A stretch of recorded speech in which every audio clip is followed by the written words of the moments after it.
All right, fellas, Hot Rod Reverend here. Time to take a look at the front brakes on the 55. We got them together a few years back, and matter of fact, right before we moved here to Ohio about 5.5 years ago, and it looks like this passenger side front hub needs some adjustment. And if I turn the tire, I think if you can listen, you can hear that those shoes are rubbing a bit.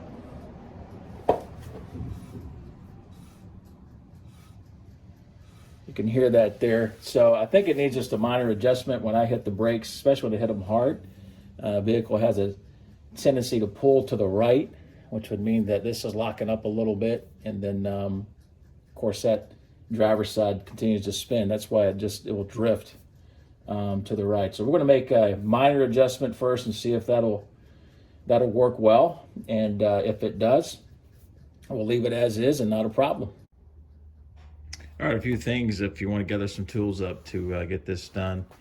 Obviously a shop light, but I use a punch and a hammer, a ball peen hammer on the nut of the anchor pin to tap that down or up depending on what kind of adjustment you need to make. Of course, a brake spoon to get the star adjuster, flat blade screwdriver to pop out the rubber cover, the plug, to get your star adjuster. Feeler gauges, 10 thousandths to 13 thousandths, and then 11/16 head on that eccentric for the primary shoe, 15/16 for your nut on your anchor pin at the top of the carrier plate, and then of course the shop manual. You'll need that as well.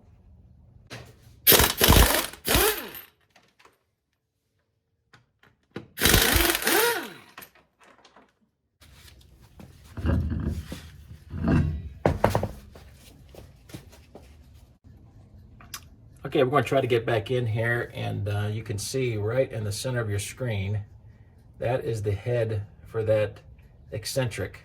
It's just a small little cam that will tighten up or loosen up that primary shoe. Of course, we've got that rubber cover there to the left-hand side of your screen at the bottom, and that rubber cover there is for the star adjuster.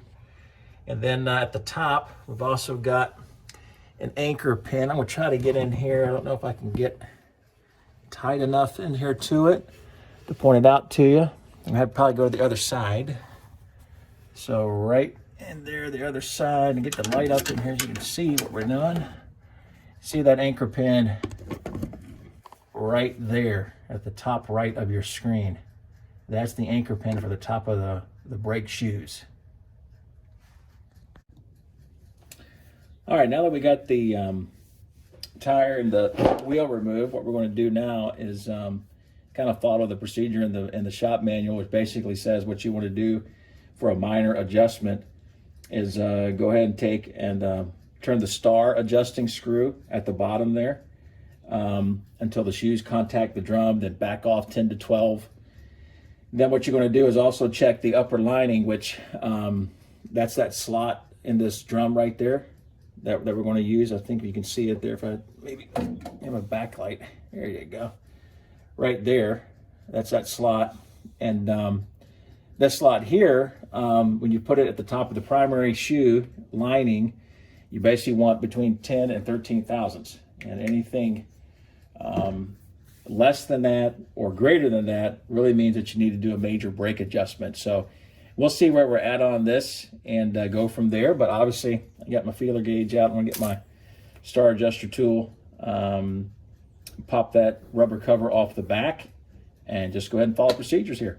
This may be a little herky-jerky. It's hard to get stuff under here, but basically, when you put your tool in here and you have your blade at the top and you push up, okay, what you're basically doing is you're tightening that star adjuster, which basically means, I guess I should say, you're really loosening the threads, which extend the length of the star adjuster, which tighten up the shoes, if that makes sense. So what we're trying to do is get it to where it won't turn at all. So we're almost there. We'll do that, and then we'll back off 10 to 12 turns.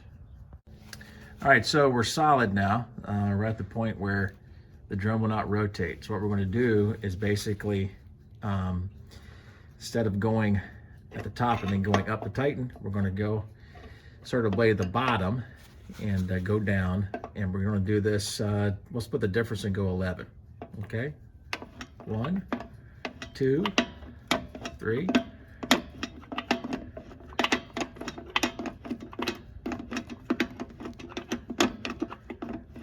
And there's 11.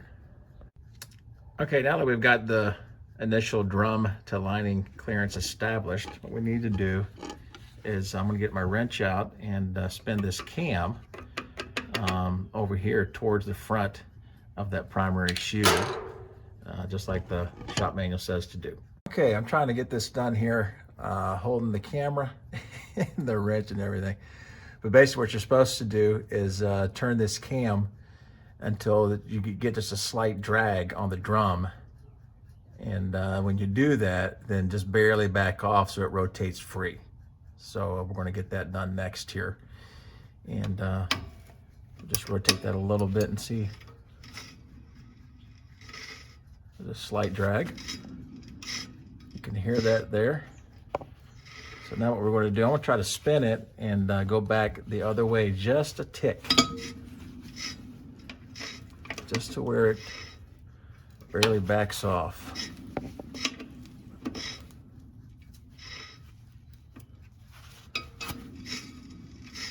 And a little bit more.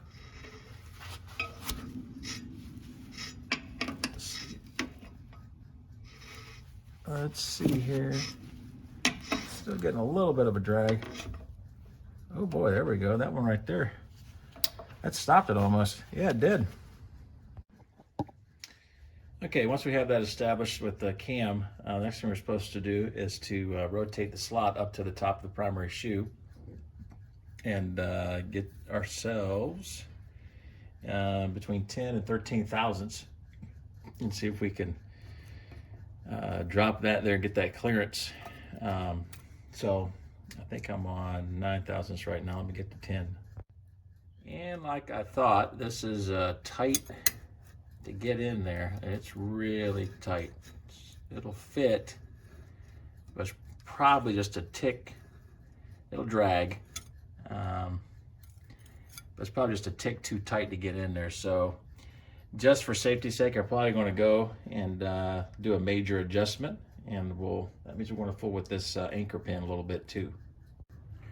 All right, so for the major adjustment, not quite the same, but pretty close. We've already established the star adjuster and the cam eccentric, but basically you read here if the clearance at the upper end primary shoe is less than 10 thousandths or greater than 13 thousandths, loosen the anchor pin nut 1 full turn. So we're going to go ahead and do that, and that'll let that anchor pin up top slide down ever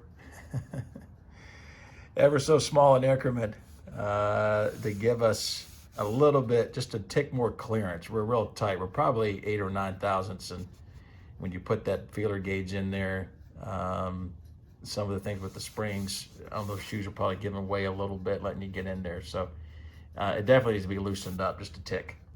Okay, that anchor pin nut is just behind, and it's going to be cocked the way the carrier plate is. It's cocked a little bit to the rear of the spindle.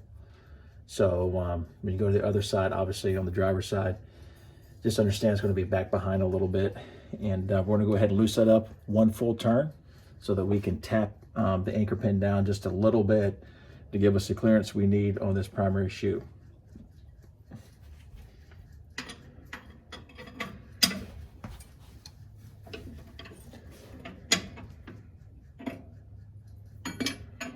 Quarter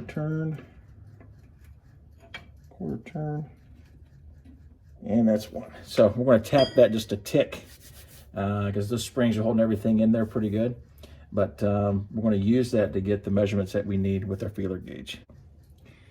Now it is a little bit tight back in there, and you just take a hammer. It could be hard to reach, so what I like to do is just use a punch on that nut and just make sure I'm on the flat end, one of the sides of that hex. I'm just going to tap it down a little bit. I've got 12 thousandths here on my feeler gauge, and I'm ready to wedge that sucker in there. So we'll just tap a little bit on that and see. I'm still dragging quite a bit there.